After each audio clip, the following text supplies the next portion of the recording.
Hundreds of fish died in a pond near the Washington Monument. This is the second major fish kill to happen in that pond at Constitution Gardens since 2013. But take a walk through Constitution Gardens and you'll find plenty of views that will give most photographers pause. Count Andrea Puentes as one of them. But she didn't stop here today just to take a picture of the Washington Monument. More so, what was in the pond nearby. Definitely not as clean and pretty as it usually looks. On top of the water, she found a messy stew of algae and dead fish, while other passerby noticed something else in the air. The smell was not pleasant at all. Smells really bad. Something fishy is definitely going on in Eastchester. People were complaining of a rotting fish smell coming from the Hutchinson River. From a distance, it looks like your average river, but go anywhere near it, you can see it and smell it. It was stomach turning. I don't really like it. The smell of dead fish making Bronxites sick to their stomachs. It stinks like crazy. It's disgusting. People who work in the area say the stench was the strongest on Thursday when they first noticed it. But we did spot some surviving fish swimming around. It's unclear how or why many died, but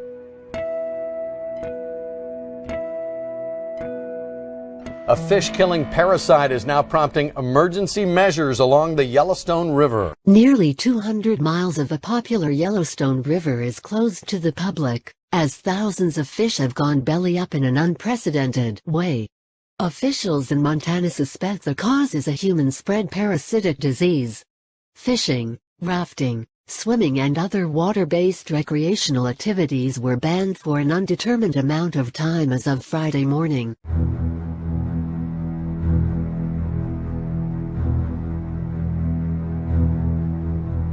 Last month went down in the record books as the hottest July ever recorded. And it's not just the high temperatures that have affected Mainers. Rainfall for much of the state has been way below normal. That's left riverbeds dry, lakes dramatically lower, and many people with dry wells. Drought conditions have hit farmers especially hard. In Turner, the drought has hit hard. The 30-foot well the Abruzzi family relies on for their personal use here at the Double Z farm has dried up. They are now forced to borrow from their livestock. I've never seen anything like it. Chris Abruzzi bought his farm, now called Double Z, in 2010. He has 4 wells on his land, enough water for his cows, horses, sheep, and his family. That is, until the water stopped flowing. Yes, I can see the pump. They've been out of water for nearly about 2.5 weeks, which means doing things the old-fashioned way. The one we're currently living on, that's actually connected to the sheep house. They now use the water from these buckets to do just about everything. Showering it and doing dishes. Who knew that water is going to be so precious to you? Exactly. It seems, at least Chris, we are taking laundry to our neighbor's house. Isn't just getting accustomed to it. The sheep house, it's about 100 feet from the house. You're really strong now. I farm strong. Hi, Days. Crews sawed up and hauled away what's left of this huge oak tree that came down in Wellesley with a crash. And of course there was no wind, no electrical storm, no anything last night. It was as still as could be. A few days earlier in Reading, a tree fell on a house, and in Salem, New Hampshire, this falling tree just missed hitting a woman in her car. You can see these branches right here are so brittle they just snap right off. Arborist Rolf Briggs says not just this summer, but rather 4 years of dry weather have been starving trees and making them vulnerable to insects and disease. And we're going to see a lot of insects and diseases this year that we hadn't seen in many, many years that are because of the drought. In fact, the state's most recent forest survey shows since last year, the number of acres of damaged trees has more than tripled, mainly because of gypsy moths. Report out says that a mega quake has a 99.9% chance of striking Los Angeles before, here's a date now folks, before April 2008. That is a claim coming out of NASA. Sean Martin for the Express UK is reporting that a huge earthquake is 99.9% likely to hit Los Angeles within the next 2 years, according to scientists. They say that the group's Jet Propulsion Laboratory in Pasadena have warned that a series of mini tremors beneath the surface of the City of Angels have caused pressure to build up. They say that in 2014, a 5.1 magnitude earthquake hit the town of La Habra in Southern California, and the experts from NASA say that there is still some leftover strain from that, which will almost definitely hit before April of 2018. New tonight, a deadly bacteria is plaguing cattle herds across Oklahoma, and it's costing ranchers a lot of money. It's a disease that's very common in the summer when horseflies and ticks are the most active. One local vet tells News on 6 reporter Tess Monty this summer it's close to epidemic levels.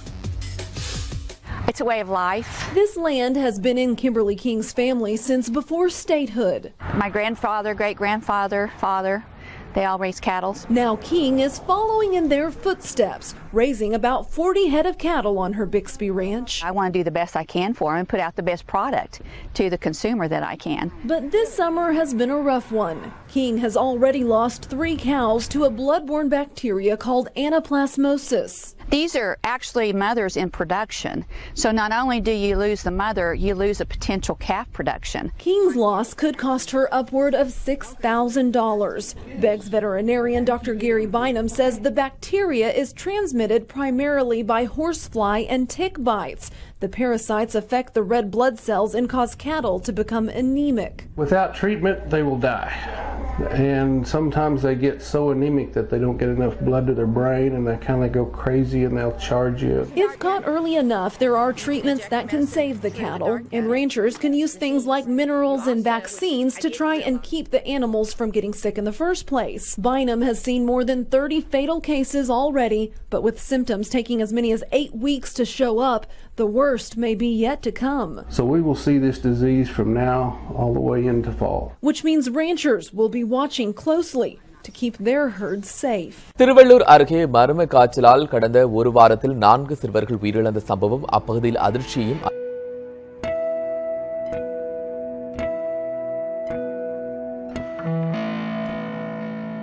Infection spread by mosquitoes has rapidly made its way from coastal Victoria to Melbourne suburbs.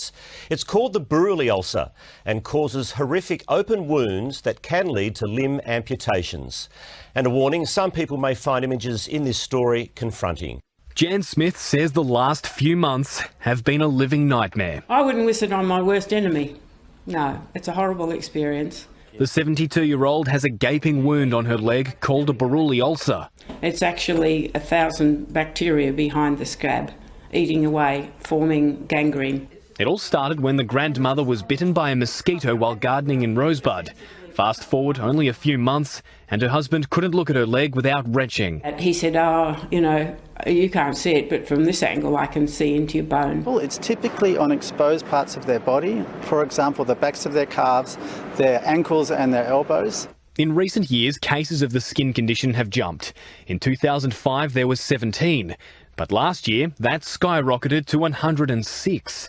Experts believe it's a disease that originated in possums, which has been transmitted to humans through mosquitoes. If the diagnosis is left too long, the amount of damaged skin can be quite significant. The infection was first documented in Bairnsdale during the 1940s.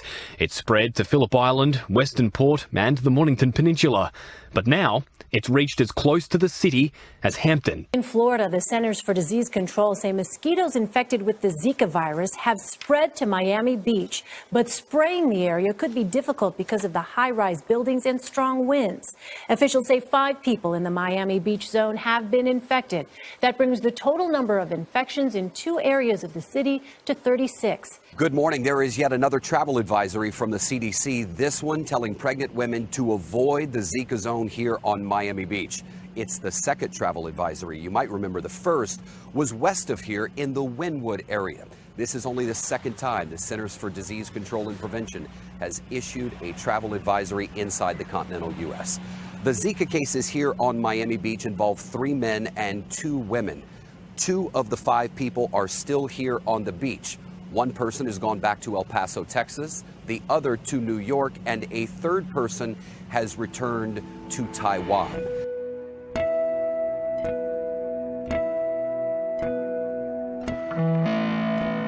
A gang in search of food broke into a zoo at night and butchered a horse for food, it has been reported. The shocking incident in Caracas has been held up as an example of the desperation of the Venezuelan people who are enduring a severe economic crisis. With looting and food shortages commonplace, It's been reported that several people forced their way into Karakuauzu in search of food.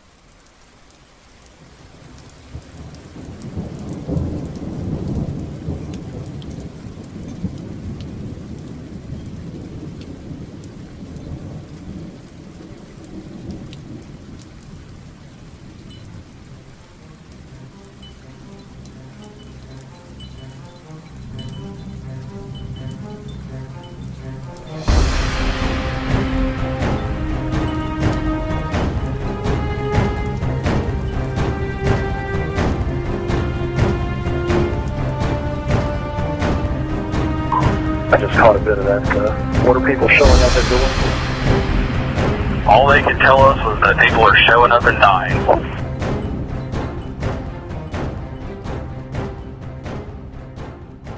In August 2012, U.S. President Barack Obama declared that using chemical weapons was a red line that neither the Assad regime nor others on the ground in Syria should cross. But a year later, the rebel-held areas in Ghouta were bombed with sarin gas. Hundreds of people, including women and children, were killed, sparking an international outcry and renewed debate on the use of chemical weapons. Following the attack, the U.S. Congress voted on whether to conduct airstrikes on regime positions, but no approval was given. In September of 2013, the U.S. and Russia reached a deal to rid the Syrian regime of its chemical weapons stockpile within 6 months. It took a year to reach that target, but doubts were raised about the regime's transparency. And less than a year later, inspectors said they found traces of sarin and VX nerve gas at a site which the regime had not declared.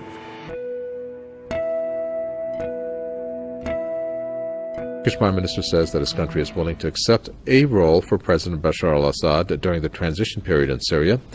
Binali Yildirim says that Turkey is willing to become more of a regional player in regards to Syria over the next 6 months. He added that Ankara will not allow the country to be ethnically divided and prefers a system in which all ethnic groups are represented. Leader of the Lebanese resistance movement Hezbollah has pledged victory in any future war with Israel. In an interview with Lebanon's Al-Manar TV, Sayyid Hassan Nasrallah said the advanced military capabilities would help the resistance group triumph in the event of a war.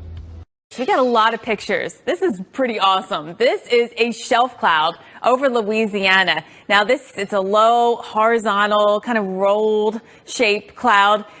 People were more than happy to run out and take a quick picture, which we always hashtag shelfie. And dramatic scenes from these shelfies in the sky. They're the leading edge of the outflow from a thunderstorm, and they often bring gusty winds. Sometimes it's more bark than bite, right? You get a stiff breeze and then nothing, but then other times the whole storm moves in. You get some big, heavy downpours and even stronger winds. But quite impressive. Many pictures came in, Steph. People wanted to know what these were, so glad that we can tell them. It's a shelf cloud. Flood watches and warnings are posted across the Deep South this weekend. A large section of Texas is actually at risk, as is southern Louisiana. This past week, historic floods in Louisiana killed at least 13 people. Entire neighborhoods are devastated.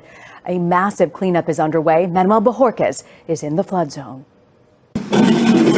Volunteers are helping Kathy Edmonston clear out what the flood destroyed. She's lived here almost 30 years. What have you lost here? Virtually everything. Virtually everything. All of what was inside of my house is gone. Her home had never been hit by floods. This time, 2 feet of water rushed in.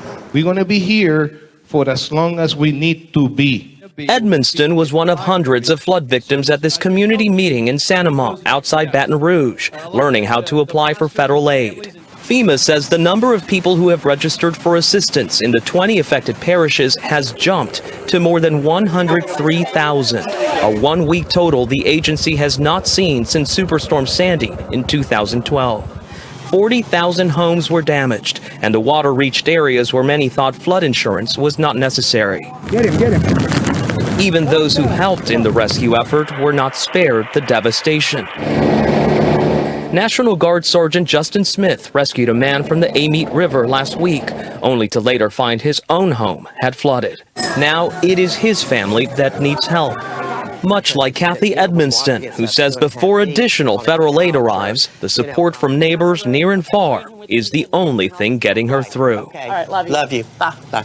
These people that are here gutting my house, these are all volunteers from Katrina. I'm so grateful to them. In flooded neighborhoods across Louisiana, as the water goes down, the debris piles up. FEMA says it has already distributed more than $34 million in aid. President Obama is set to visit the area on Tuesday. Something unexplained is happening in our nation's capital, and it has both Democrats and Republicans alarmed. A mysterious slime is defacing several memorials. Mark Albert investigates the case of the strange black blob. Standing sentry along the National Mall is a monument and memorials to towering figures in American history: Washington, Jefferson, Lincoln. But generations after they cemented their legacies, something is tarnishing their image. This is the slime. This is the slime. A black mass is spreading like a disease over the marble of Washington, D.C. Abraham Lincoln was the great emancipator, but so far, the National Park Service hasn't been able to free the 16th President's Memorial from the slime. Between Tennessee and Ohio, on the edge, it sticks right out. over there, yeah. You see that real dark spot, and it's starting to creep downward a little bit. Yeah. Mike Litters with the Park Service says the substance is actually a biofilm made up of 1,000 different bacteria and mold and other species that adhere themselves to stone surfaces. It's called slime, but when you touch it, it's dry. It doesn't come off in your fingers. Correct. And again, the slime, the secretions, the sugary strands, all microscopic, nothing that we're going to pick up with the naked eye or even be able to glean from a touch. Which makes it so much harder to clean. Correct. Litters says experts don't know where the biofilm came from or how to get rid of it. It's also now in Arlington National Cemetery and on the Washington Monument. But it's by far the worst at the Jefferson Memorial, where the white dome is now covered in patches of black. The Park Service went public with the slime mystery this month after people kept confusing the blackness with dirt and complained loudly that the agency wasn't keeping the memorials clean. Park Service has now posted signs letting people know about the battle and has received at least 100 cleaning tips from the public, including Jane Weber of Florida, who suggested water. It needs to come off. You don't like the sight of it? No, it's kind of ugly. We got to clean it. Judy Jacob, a conservator at the Park Service in New York, has helped assemble a global team of scientists, microbiologists, and architects who are trying to create a slime antidote. We don't even know yet if the biofilm, aside from an aesthetic problem, is causing damage to the marble or if it's actually protecting the marble. It must be frustrating not to know exactly where this came from and not to know how to get rid of it. It is very frustrating, and it's one of those things that the more we look into it, the more questions we ask, the more we come up with all sorts of theories and ideas. But to date, there is no known permanent solution to get rid of biofilm. And it's growing faster each year. Thomas Jefferson may have helped propel the redcoats, but so far there's been no luck stopping the blackcoats, now invading the nation's capital. How'd you get to